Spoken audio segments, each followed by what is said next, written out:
fifth story out front, George Zimmerman. He's asking for hundreds of thousands of dollars in taxpayer money.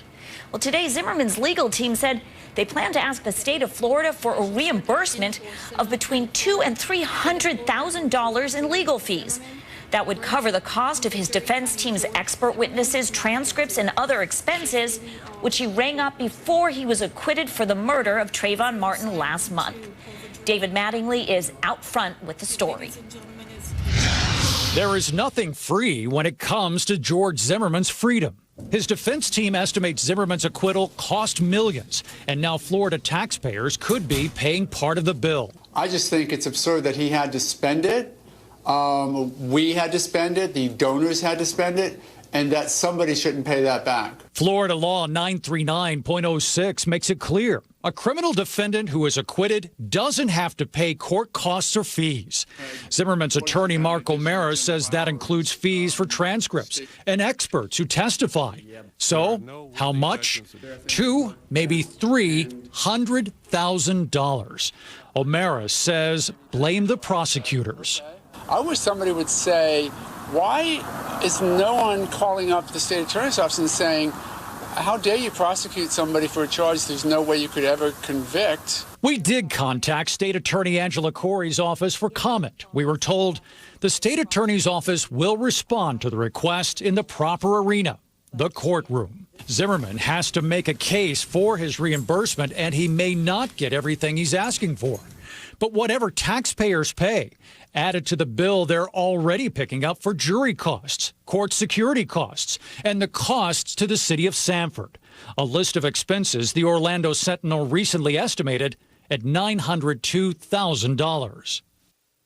And all of the numbers that are being thrown around right now, they do not include the big number, which is what George Zimmerman actually owes his attorney. Mark O'Mara believes that just based on his billable hours, George Zimmerman owes him about $1 million, which hasn't been paid. And that goes also for other attorneys working on this case. Jessica? Ooh, that is a lot of money. David, what kind of reaction have you heard from Trayvon Martin's family? We reached out to them for a comment through their attorney, but we did not hear back from them today. I did have a very interesting conversation, though, with the state agency that is actually in charge of writing these checks to defendants who are acquitted. And it was quite an eye-opener here. Not only are the attorney's fees not covered under the state law here, so George Zimmerman has to deal with his own attorneys on that, but since 2004, when this law went into effect, there have been very few payouts at all to defendants in the state of Florida, at a rate of only about 5 or 6 cases a year where they actually provide any money to any acquitted defendant. In fact, since this law has been into effect, they've only paid out about $55,000. That's since 2004. So now you have a case where they're asking for hundreds of thousands of dollars. You can bet there's going to be a fight here. Ooh, it'll be an interesting test of the law. Okay, thank you, David. Interesting report.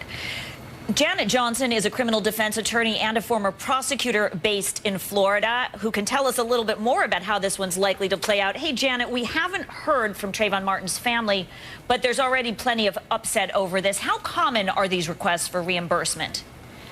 You know, David just said that they don't get paid out very often, but most defense lawyers don't know it exists, and they don't ask for it. But the Justice Administration Commission, which is the committee that they just talked about, they are required to do it. And the law says that a defendant is not liable if he's not guilty. And I think Mark made a great point. My clients, after I get a not guilty, say, why don't I get more money back? Why am I not getting your fees? Why am I not getting my pain and suffering? I'm not guilty. And quite frankly, a defendant is entitled to it. So I'm reminded of another high-profile Florida case, in the Casey Anthony case. Now, she was acquitted of the murder of her daughter, Kaylee, but she was convicted on 4 lesser counts of giving false information to investigators.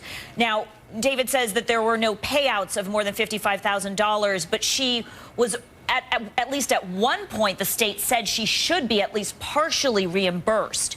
So my question is, she should be partially reimbursed for her defense costs. So my question is, what does that tell us about what is likely to happen in the Zimmerman case? Well, she actually utilized another provision. There's a way to be declared insolvent, meaning you're saying, look, I can afford to pay a lawyer, in that case, Jose Baez, but I can't afford to pay for depositions, travel, transcripts. And if you don't bond out, which she didn't, she was in jail, most people get that. I have clients that get that all the time. And that same commission that we just talked about, they're the ones responsible for paying that out as well. And she got $120,000 of her costs paid. And that was before we knew if she was guilty or not guilty. So even if she had been convicted of murder, she would have not had to pay that money back. And the state of Florida paid for her lawyers to take depositions, to order transcripts, and they were only denied about $12,000. So the JAC objects, but most judges, they grant it. Do you think Florida taxpayers could be on the hook for $1 million in George Zimmerman's legal bills? Well, when you say Florida taxpayers, that would be me. And yes, I think I'm going to have to pay quite a bit of money, not $1 million, because we're not going to pay Mark O'Mara's attorney's fees. Florida does not allow that. Some states do. In Washington, if you're found not guilty and it's self-defense, they pay for everything. So it's a big bill.